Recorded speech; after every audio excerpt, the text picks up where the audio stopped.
Napanisikat ang baby ko. Paglaro nga muna.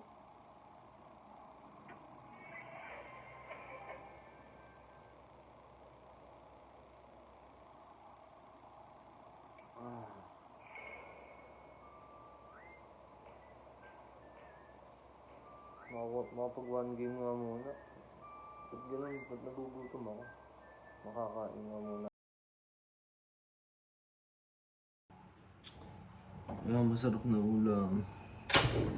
Yung trip naman malala.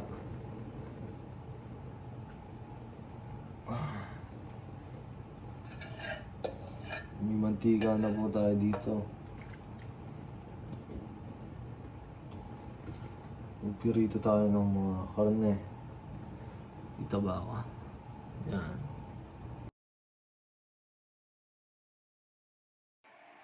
Ay, pakto.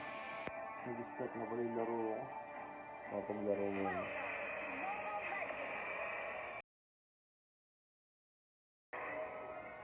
Ganda gamitin ang hero na ata. Kala ka?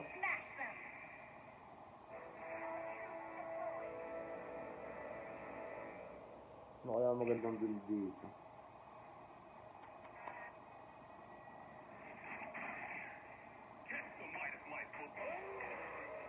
Ganda gamitin, no?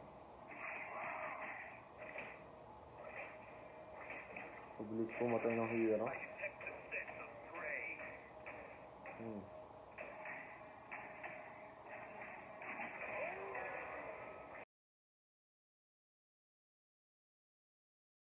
Ay, wala na nakalaban.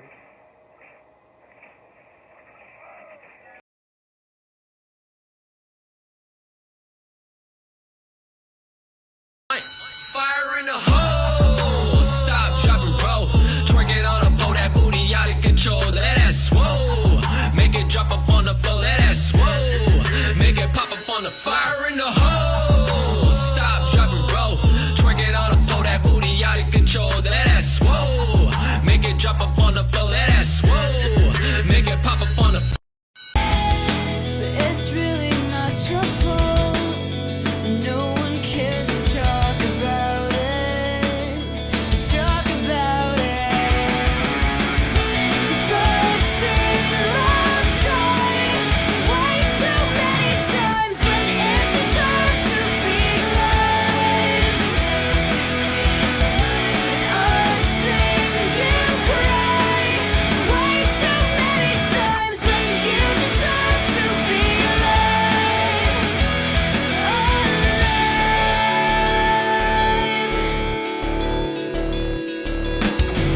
So you give up every chance you get just to feel new again.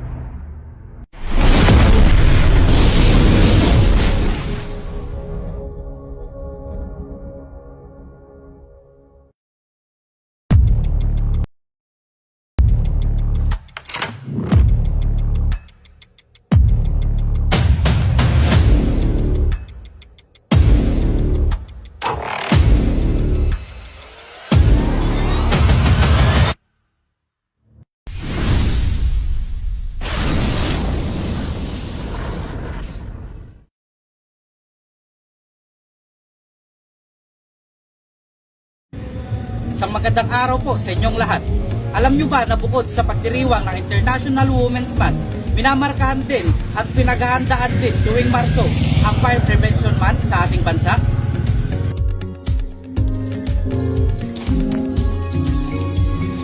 Ayon sa datos ng National Statistics, ang buwan ng Marso ang pinakamainit at may pinakamaraming naitatalang insidente ng sunog. Ang nasabing okasyon ay nakapaloob pa mismo sa Proclamation number 115-8 na pinirmahan ng yumahong dating Pangulong Ferdinand Marcos Sr. noong 1966. Nakasaad din dito na ang Bureau of Fire Protection ay ang ahensya ng gobyerno na inatasang pigilan at sugpuin ang sunog, imbestigahan ang mga sanhi nito, pati na rin ang pagpapatupad na tinatawag na fire code at ang mga kaugnay na batas. Gayunman, ang inyong Bureau of Fire Protection ay patuloy na nagpapaalala na maging alerto, responsable at maging maingat ang bawat mamamayang Pilipino. Narito ang mga dapat at hindi dapat gawin upang makaiwas sa sunog. Mga hindi dapat gawin, Ipatong ang mga kandila at gasera sa kahon, papel at plastic na lagayan. Huwag itatapon kung saan-saan ang mga upos ng sigarilyo o mga nasindihang sigarilyo. Huwag itabit sa isang extension cord ang maraming appliances o tinatawag na octopus connection. Ang mga dapat gawin: siguraduhin na hugot mula sa mga saksakan ang appliances tuwing aalis ng bahay. Sabihan ng mga bata na sakaling may makitang usok o apoy, dapat sabihin ito sa mga nakakatanda upang maagapan ito kaagad.